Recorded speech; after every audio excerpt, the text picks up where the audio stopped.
কি আমাকে খুঁজছেন? আরে না, এমনি হাঁটতেছিলাম। আমি জানি আপনি আমাকে খুঁজছিলেন। আচ্ছা, তো বলো দেখি আর কি জানো তুমি? আমি সবই জানি। আপনার কি পছন্দ, কি পছন্দ না। আমার কি পছন্দ? আচ্ছা বলো দেখি আমার কি পছন্দ, আমিও দেখি আমার সম্পর্কে তুমি কতটুকু জানো। কি হইলো, হাসতেছো কেন? আপনাকে দেখতে না এখন আগের থেকে একটু অন্যরকম লাগে। অন্যরকম লাগে মানে?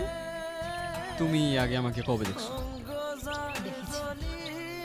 তোমার কথার না আগামাথা আমি কিচ্ছু বুঝতেছি না, কিন্তু তোমার হাসিটা অনেক সুন্দর।